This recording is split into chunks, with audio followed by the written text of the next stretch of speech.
여기 있는 훈장은 어떤 훈장들인가요? 아직 주인을 찾지 못하는 훈장들입니다. 완전 유족들이나 뭐 찾지 국가보훈처에는 유족들을 찾지 못해 보관 중인 훈장들이 있다.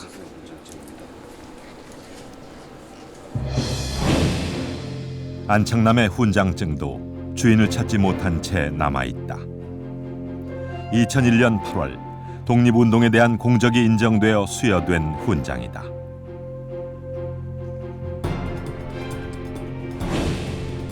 안창남, 우리의 하늘을 날아오른 최초의 비행사. 영웅이 없던 시절 푸른 하늘을 날아오른 그는 식민지 조선의 영웅이었다. 일본인들에 눌려 살던 때 비행기를 일본인보다 잘 조종했던 그의 존재는 민중들의 가슴을 시원하게 만들어 주었다.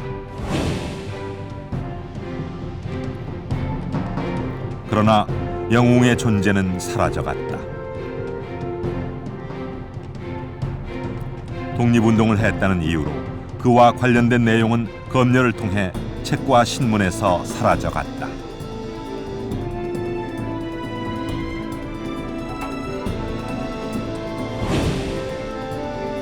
서울의 하늘을 날아올라 식민지 조국의 모습을 보며 22살의 청년 안창남은 무슨 꿈을 꾸었을까?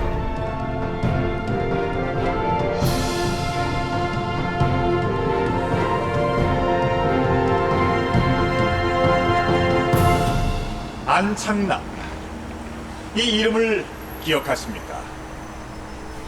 지금까지 그는 한국인 최초의 비행사로 알려져 왔습니다. 최근 들어서 그보다 먼저 비행사가 된 미국 캘리포니아 한인 비행사들의 존재가 알려지면서 이제 더 이상 최초의 한국인 비행사는 아니지만 여전히 그는 우리 조국의 하늘을 날아오른 최초의 비행사입니다.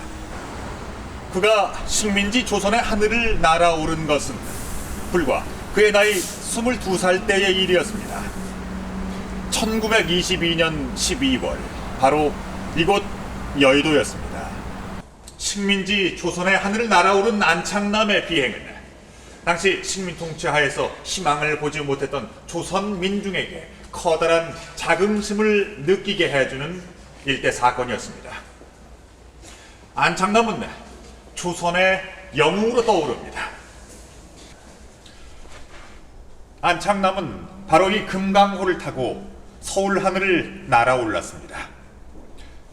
식민지 조선의 청년 안창남이 서울 하늘을 날아올라 보았던 것은 과연 무엇일까요?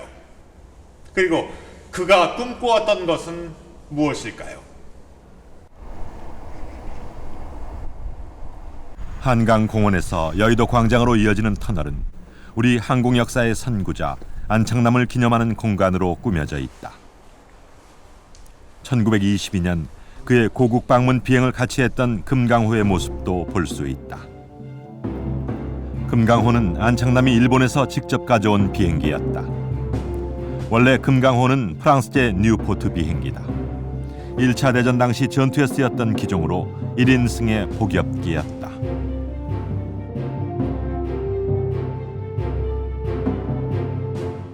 이 비행기는 한 사람이 타는 비행기였고 또 마력수도 80마력이었습니다. 근데 이제 아주 작은 비행기이기 때문에 그 고개 아크로바틱한 그런 비행도 할 수 있었고. 안창남은 비행기의 꼬리 날개에 금강산의 모습을 그려넣어 금강호라 불렀다. 또한 몸통에는 한반도의 모습을 그려넣어 고국 방문의 의미를 새겼다.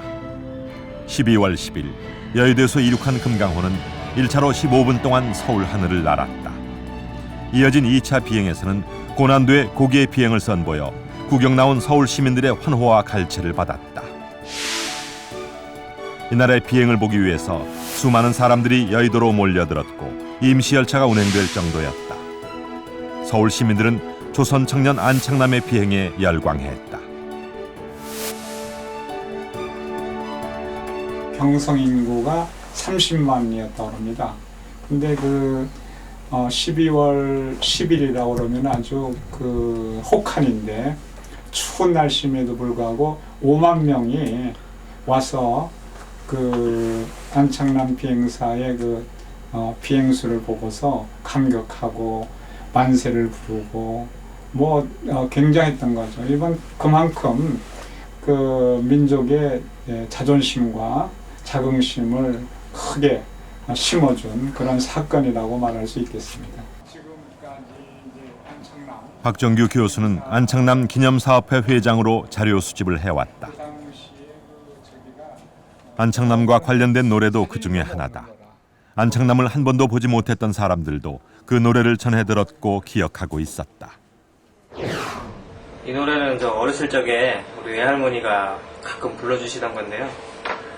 할머니가 이 노래 들으면 되게 옛날에 일제시대 때 힘나고 막 그랬다고 들었거든요. 지금도 음하고 가사는 기억이 나는데 한번 불러보겠습니다.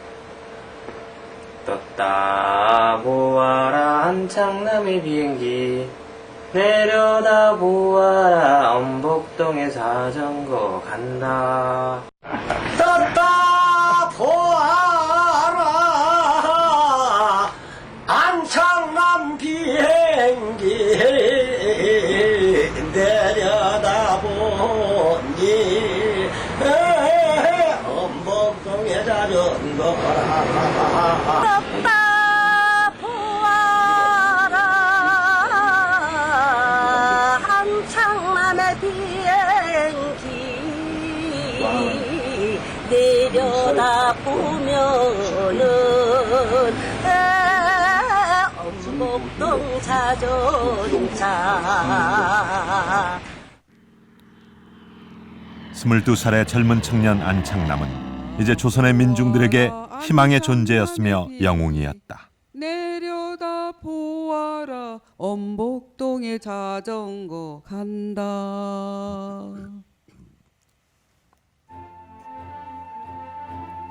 일본에서 비행수를 배우던 안창남이 국내에 소개된 것은 1920년 개벽이란 잡지를 통해서였다. 안창남은 불과 20살의 청년이었지만 멀리 일본에서 신기술인 비행수를 익히는 자신의 존재가 조선 사람들에게 힘이 되었으면 하는 희망을 밝힌다. 이제라도 해외 곳곳의 남의 팀에 섞여서 비행수를 연구하는 사람이 있음을 기뻐하여 주십시오. 우리 조선 청년은 근래에 무엇이든지 하면 다른 곳 사람에게 조금도 지지 않는다는 기쁜 소리는 여러 방면으로 듣는 터이지만 더욱 비행술에 대하여도 이곳 사람보다 낫다는 말을 선생님의 입으로 듣습니다.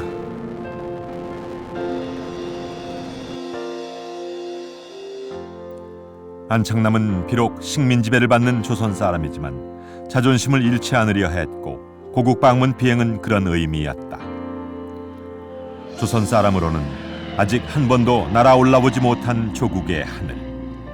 그 하늘을 나는 꿈을 안창남이 처음으로 실현시킨 것이다.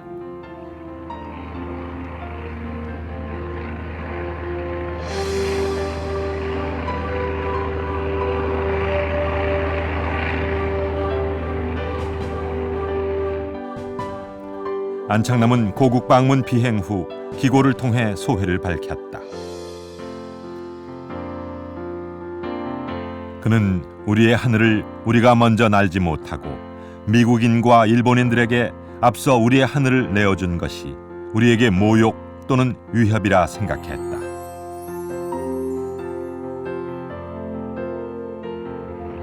특히 안창남은 독립지사들이 갇혀있는 서대문 형무소 위를 날아갈 때의 심정을 특별히 적고 있다. 독립문 위에 떴을 때 서대문 감옥에서도 자기네 머리 위에 뜬 것이 보였을 것이지만 갇혀있는 형제의 몇 사람이나 거기까지 찾아간 내 뜻과 내 몸을 보아주었을지. 안창남의 고국 방문 비행은 안창남 자신과 조선 민중들에게 민족의식을 되살리는 커다란 의미였다.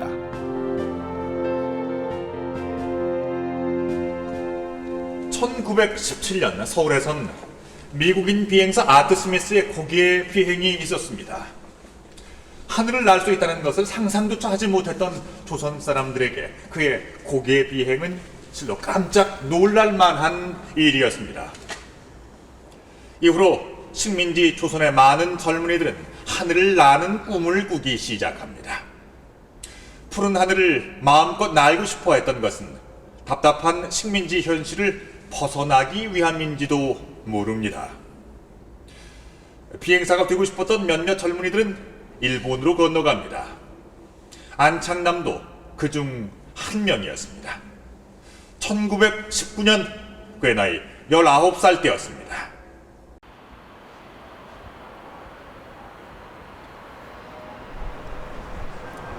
일본의 항공 역사에 안창남은 어떻게 기록되어 있을까?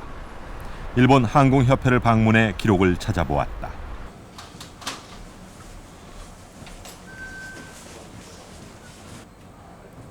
(1921년) 일본은 민간 항공 면허 제도를 도입해 비행학교 출신이라도 면허 시험에 응시해야 했다. 당시 첫 시험에 17명이 도전했으나 2명이 합격했으며 안창남이 그중 한 명이다. 일본 항공사에 있어 식민지 출신 안창남이 두 번째 면허를 취득한 것이다. 메이지 시대의 민간 조종사 명부. 일본인들은 그의 비행술에 대해 탁월하다는 평을 남기고 있어 그의 솜씨를 짐작해야 한다.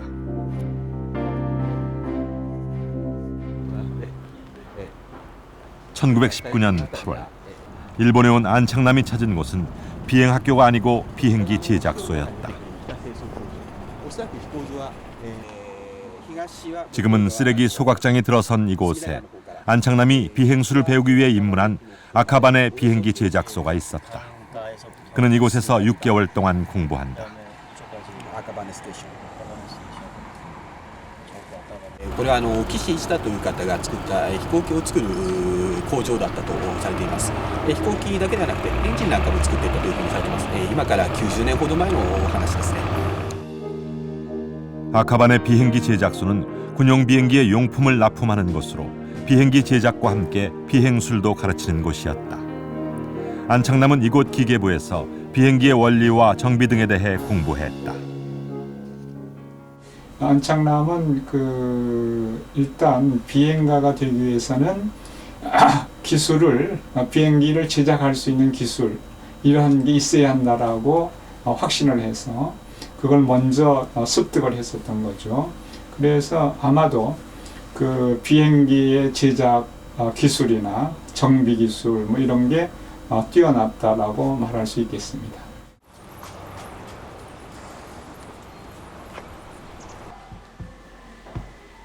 (1910년) 비행사를 처음 배출한 일본은 지금 일본 항공 100년의 역사를 전시 중이다. 일찍이 개화에 성공한 일본은 신기술인 항공기술을 받아들이는 데도 적극적이었다. 안창남이 비행술을 배우던 1920년대 초반은 일본 항공 발전의 여명기였다.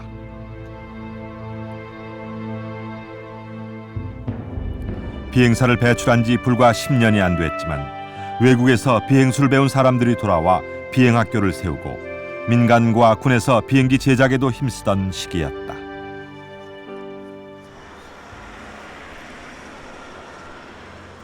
도쿄 외유각의 스자키 매립지 지역. 안창남이 아카바네 비행기 제작소에서 나와 비행술을 배우기 위해 찾은 곳이다. 이곳에 오구리 비행학교가 있었다. 民間のパイロットを育てる、飛行学校が飛行機の発達とともに少しずつ生まれてきたんですが、その中の一つが小栗飛行学校ですね。この須崎にあったとされる飛行場を中心に、多くの、パイロットを育てたそういうような場所ですね。 도쿄를 중심으로 요코하마, 치바 등 일본 동부의 해안가를 중심으로 민간 비행학교들이 들어서기 시작했는데 오구리 비행학교도 그중 하나다. 小栗さんはですね、当時アメリカに渡って、そこで飛行技術を学んで、その後日本に帰ってきてから、日本各地で、飛行機を飛ばしてそれを工業として行ったり、あるいはその後ですね、飛行学校を作って、そこで、パイロットを多く育てた、そのような方ですね。 그는 자신의 이름을 따 오구리식 비행기를 만들어 교육했으며 안창남도 이 비행기를 타고 도쿄의 하늘을 날았다. 오구리는 화려했던 자신의 과거를 함께했던 제자 안창남에 대해 기억하고 있었다. 오구리는 비행술이 뛰어났던 안창남과 짝을 이뤄 위험한 모의 공중전을 연출하기도 했다. 1920년대 연병장이었던 이곳 요요기 공원은 비행장으로 활용되기도 했다. 1922년 11월 이곳에서 비행대회가 열렸다. 도쿄와 오사카를 왕복하는 우편 비행대회. 안창남은 이 대회에 참가한 유일한 조선인이었다. 일본 제국항공협회가 주최한 이 대회에는 모두 15대의 비행기가 출전했고 왕복 비행에 3,000엔의 상금이 걸린 큰 대회였다.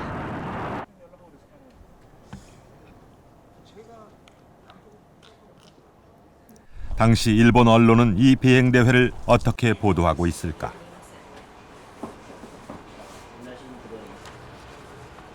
당시 대회를 크게 보도하고 있는 도쿄 아사히 신문.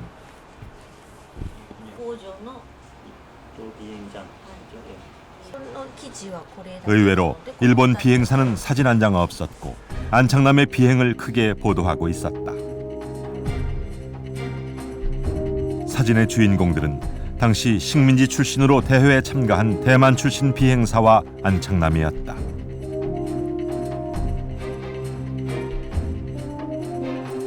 안창남이 대회에서 탔던 비행기는 나카지마 5식 비행기로 특히 조종에 능숙했다고 하는 기종이다.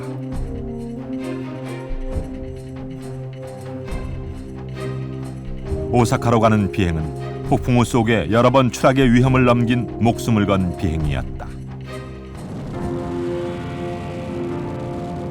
아무리 하여도 일본 사람과 대만 사람만 성공을 시키고 자기 혼자만 실패한다는 것은 견딜 수 없는 치욕이다. 이에 기왕 죽는 몸이면 죽는 때까지 돌진하리라 결심하고 다시 발동기를 주물러 가지고 뒤집어 돌아섰습니다. 이렇게 방황하면서도 어떻게 하든지 기체를 지면에 닿지 않게 하느라고 애쓴 고생은 실로 다른 사람은 꿈에도 짐작 못할 참담한 고생이었습니다. 안창남은 이후에도 비행 중 기기 고장으로 추락하는 등 여러 번 목숨을 잃을 위기가 있었지만 살아남았다.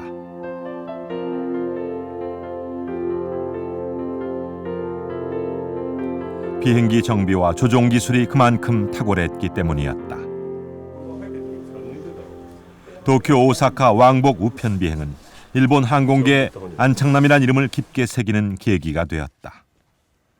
대회 후 발행된 항공 전문 잡지 비행에는 안창남의 사진과 함께 소개 기사가 실리기도 했다.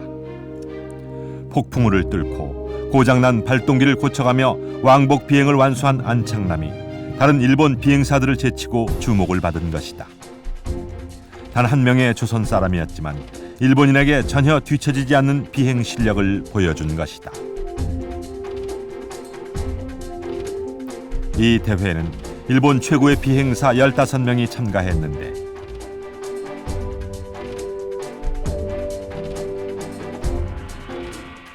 이 잡지는 대회에 참가한 비행사 개개인에 대한 비행 감상평도 싣고 있다. 안창남에 대해서는 거칠지만 천재적인 기술을 지닌 조선의 자랑이라고 평하고 있다.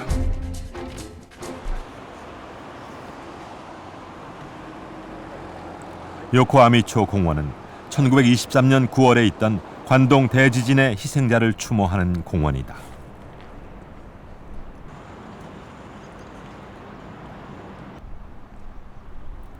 본관 옆에 조선인 희생자를 추모하는 탑이 있다. 관동 대지진 당시 조선인들은 6천여 명이 희생되었는데 그것은 지진 때문이 아니었다. 일본인들은 조선인이 우물에 독약을 뿌렸다는 유언비어를 퍼뜨리며 학살한 것이다. 안창남도 희생자가 될 뻔했다. 실제로 국내 언론에는 안창남의 사망 소식이 전해오기도 했다. 또한 안창남은 우익단체로부터 살해 협박을 받기도 했다. 우여곡절을 겪어서 그때 이제 일본 여자의 도움으로 이 일본 여자가 자기의 남편과 같이 행동하라 해서 행동해가지고 나중에 이 목숨을 살린 그러한 사건이었던 거죠. 이러한 사건을 보고서 더욱더 독립의식이나 이런 게 강하게 강화되는 계기가 됐다고 말할 수 있겠습니다. 안창남은 조선인으로서 일본에서 사는 것이 더 이상 불가능하다고 판단했다. 1924년 그는 조선으로 돌아온다. 안창남은 스스로 조선 사람들의 비행 실력은 일본인에 뒤지지 않는다고 생각을 했습니다. 실제로 그는 일본인들에게 천재적이라는 평가를 받을 만큼 뛰어난 비행 실력을 갖고 있었죠. 하지만 그런 실력도 식민지라는 현실 앞에서는 중요하지 않았습니다. 1923년 관동 대지진으로 목숨의 위협을 받던 안창남은 서울로 돌아옵니다. 비행학교를 세워서 후배들을 양성하려고 했지만 그것도 뜻대로 되질 않습니다. 결국 그가 선택한 것은 망명이었습니다. 그는 보다 자유로운 하늘을 찾아 중국으로 떠납니다. 중국으로 망명길에 오른 안창남은 상해 임시정부 요인들과 접촉했다. 그는 비행학교를 세워 항공 독립군을 양성하고 싶어 했다. 그러나 그의 꿈은 실현되기 어려웠다. 임시정부의 현실과 능력으로는 불가능했다. 안창남은 다른 방법을 찾아야 했다. 일본 측 문서에 따르면 안창남은 베이징에서 여운형의 소개로 중국 군벌에 들어가 비행학교의 교관이 됐다.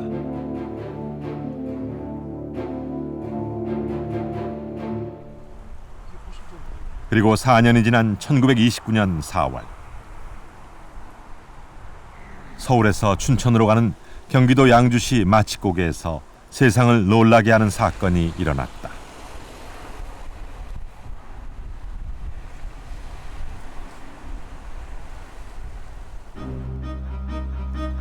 대낮에 일어난 구원청 강도 사건. 춘천에서 서울로 가는 우편 수송 차량에 실린 현금을 털려고 했던 사건이었다. 모두들 그 대담성에 놀랐다. 범인들은 얼마 되지 않아 잡혔다. 범인 3명은 대한독립공명단 소속으로 군자금을 마련하기 위해 중국에서 잠입한 독립운동가들이었다.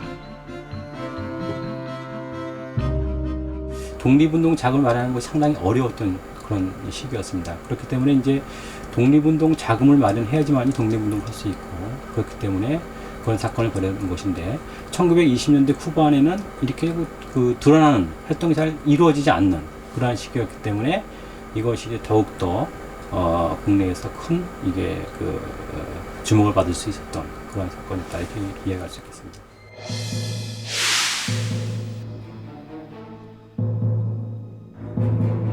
이들의 체포 기사는 연일 신문지상에 실렸는데 놀라웠던 것은 신문 과정에서 안창남의 이름이 나왔다는 것이었다. 안창남에게서 활동 자금을 받았다고 진술한 것이다. 중국 산시성의 성도 타이위안.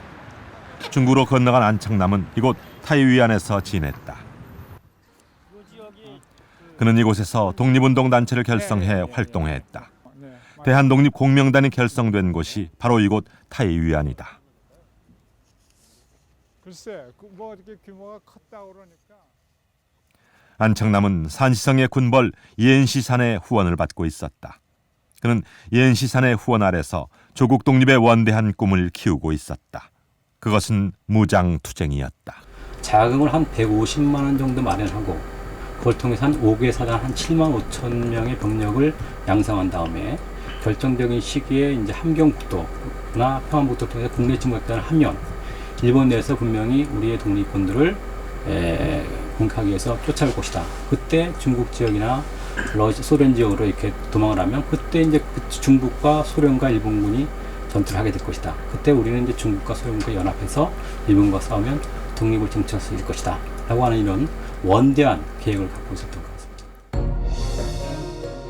독립운동가들의 활동을 기록한 한국 독립사에는 공명단의 활동에 대한 기록이 있다. 안창남은 공명단원들과 함께 항공 독립군을 양성할 비행학교를 만들 준비를 하고 있었다.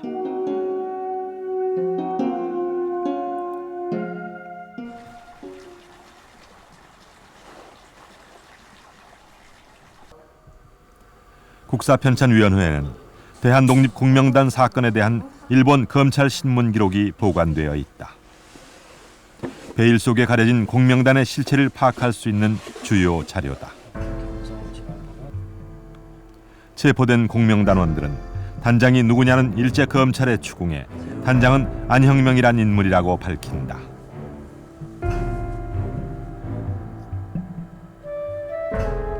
안형명은 누구일까? 당시에 타이위안에서 예인시장과 상당히 밀접한 관계에 있고 예인시장에게 많은 자문을 해주고 그리고 실질적으로 대한독립공명단 활동을 할 때도 예인시장으로부터 자금을 받아가지고 지원해줬던 안창남의 역할이 중요하지 않을까 이렇게 짐작을 하고 있습니다. 그러나 최양옥은 신문 과정에서 안창남은 공명단과 관계가 없다고 진술한다.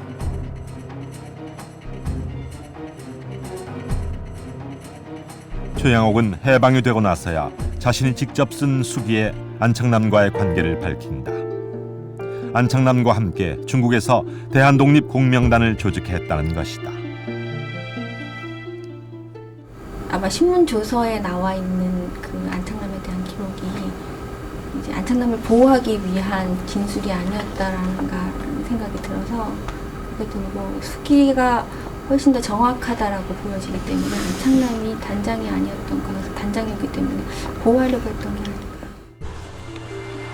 비록 미수에 그쳤지만 비행 영웅 안창남의 이름은 새로운 의미로 조선 민중에게 남게 됐다.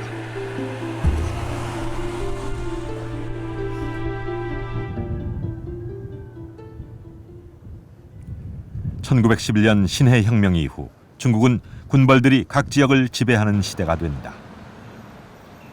산시성은 국민당 계열의 군벌인 옌시산이 지배하던 곳이었다.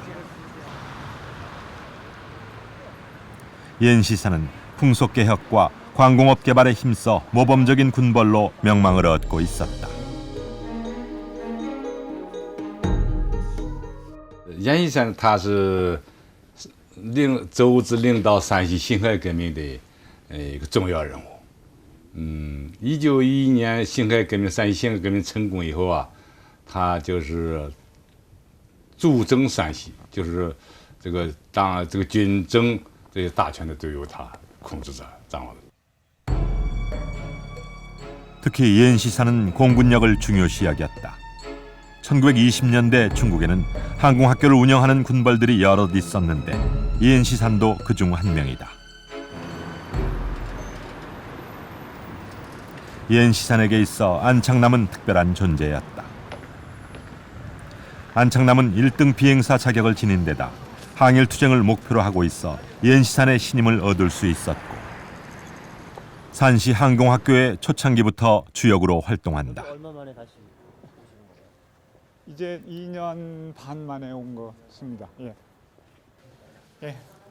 산시성 도서관은 90년 전 타이위안에 머물렀던 조선인 비행사 안창남에 대해 많은 관심을 가지고 있다.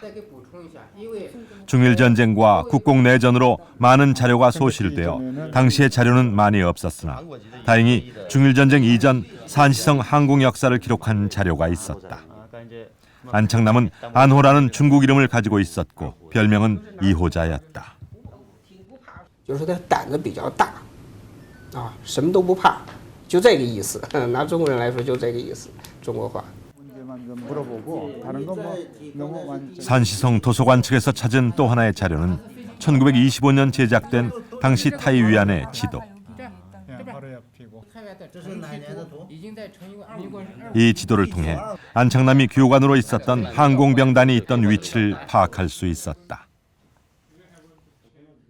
1925년冬 25년 겨울에 염색산이 항공병단을 차렸던데 안창남이 여기서 교관으로 있었다. 옌시산은 1925년 이곳 다위안자 거리에서 항공병단을 창설했다. 산시 항공학교의 시작이었다. 安昌南，也就是1925年也来到了太原。这个成立了以后，他是首批航空兵团的成员之一。当时啊，总共这个航空兵团的飞行员总共就5个人，总共5个人，他是其中之一。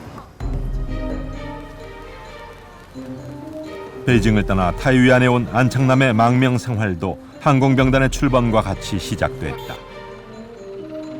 안창남에게는 독립운동의 시작이었다.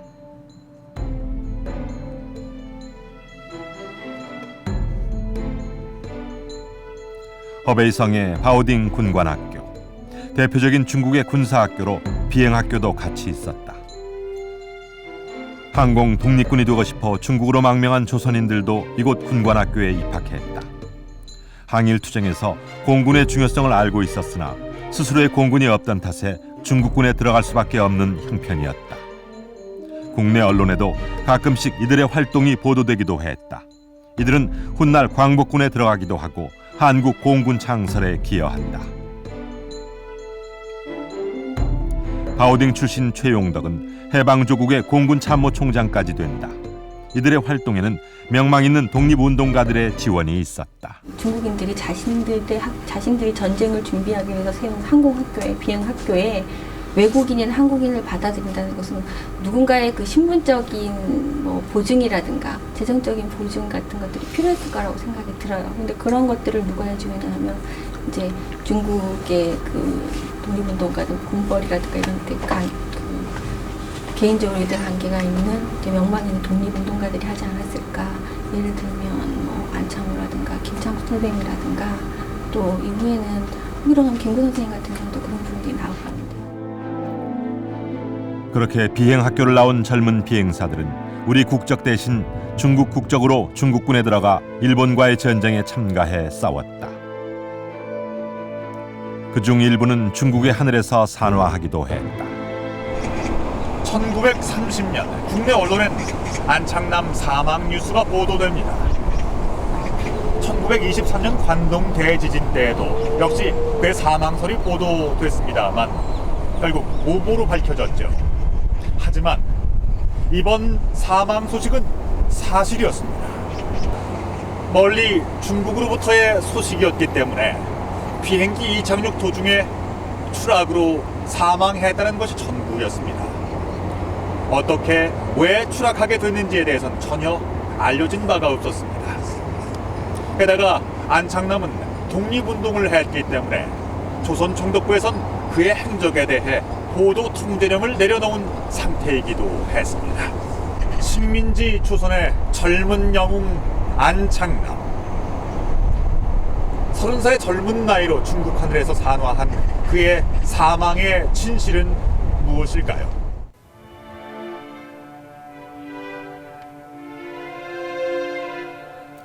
옌시산의 항공병단은 2년 후 산시 육군항공학교로 이름을 바꾸며 규모를 키워나갔다. 비행기도 더 구입했고 학생의 수도 늘었다.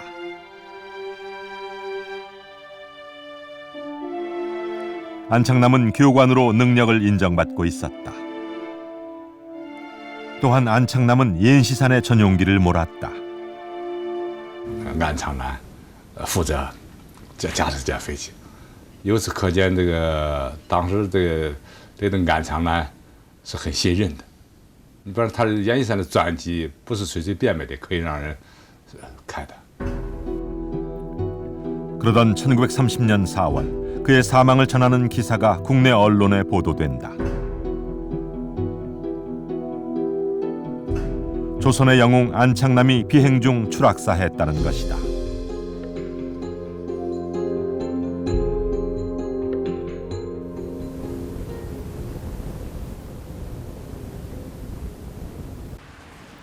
안창남은 어떻게 죽은 것일까? 비행장이 있던 곳의 마을 사람들에겐 아직도 그때 사고로 죽은 안창남에 대한 이야기가 전해온다.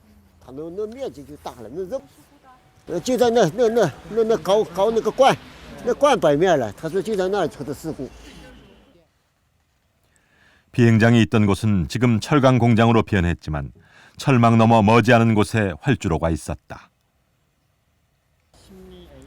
비행기는 이륙 후 얼마 되지 않아 추락했다고 전합니다. 마을 주민들에겐 아직도 그날의 사고가 구체적으로 전해지고 있다. 后来了，就那天了起飞的时候了，就准备飞机起飞啊，老百姓没有见过飞机，就是看看这个飞机是啥样的了，都来了看来了。就在这个起飞起个以后，一下飞机发生了故障，就在这个地方就发生了故障了，把个开飞机的就给死了。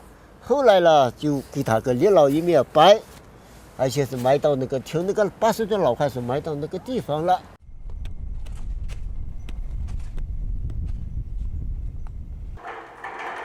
독립기념관에는 안창남과 같은 시기 산시성에서 독립투쟁을 하던 이자해 육필원고가 전한다.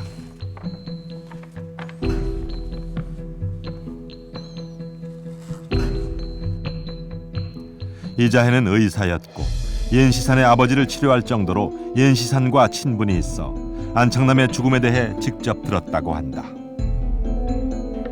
이자해는 안창남의 죽음에 대해 특별히 기록하고 있다.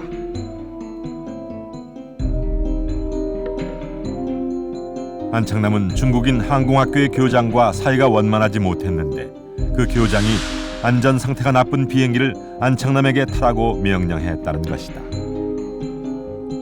비행기 정비에 대해서도 잘 아는 안창남은 타지 않겠다고 했으나 명령이라며 강요했다는 것이다.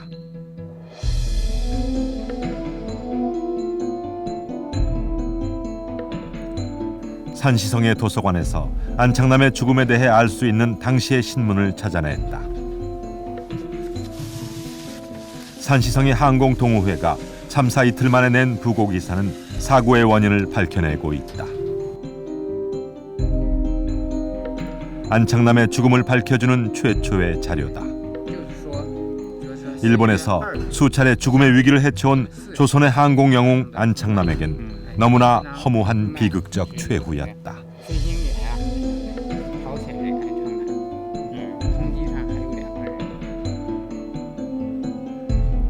교장이 고장난 엔진을 새 것처럼 사서 차익을 착복하려고 했고 안창남이 그 비행기를 탔다가 참사를 당했다는 것이다.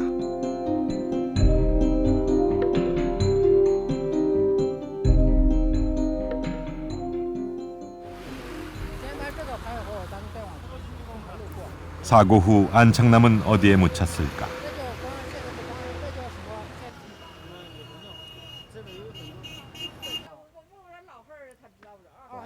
비행장터 마을 주민을 찾아 수소문해 보았다. 이곳 주민들은 추락 사건에 대해 아직도 전해 듣고 있어 안창남의 무덤에 대해 알 가능성이 있었다. 다행히 무덤을 기억하고 있는 마을 주민을 만났다. 那儿原来有一个那碑，后来弄坏了，搭了个小凉台来。 마을 주민은 비석의 위치와 크기도 기억하고 있었다. 그는 우리를 비석이 있는 곳으로 안내했다.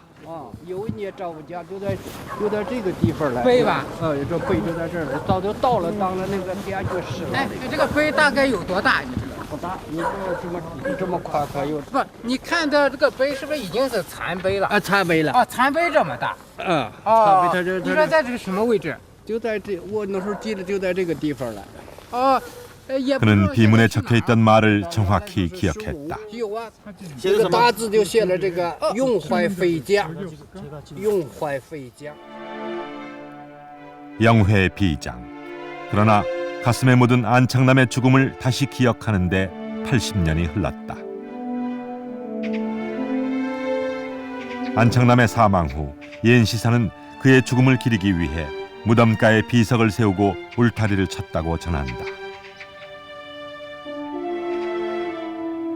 그러나 비문은 일제가 타유안을 점령했을 때 쪼아버렸다고 한다. 또한 그의 무덤과 비석은 중국이 문화혁명을 겪으며 훼손되고 파괴된 것으로 전한다. 식민지 조선의 영웅 안창남은 그렇게 잊혀져 갔다. 꿈에 그리던 자유로운 조선의 하늘을 날아보지도 못한 채 이국 땅에 잠들었다. 푸른 하늘을 자유롭게 날고 싶어했던 청년 안창남에게 일제는 조선의 하늘을 허락하지 않았습니다.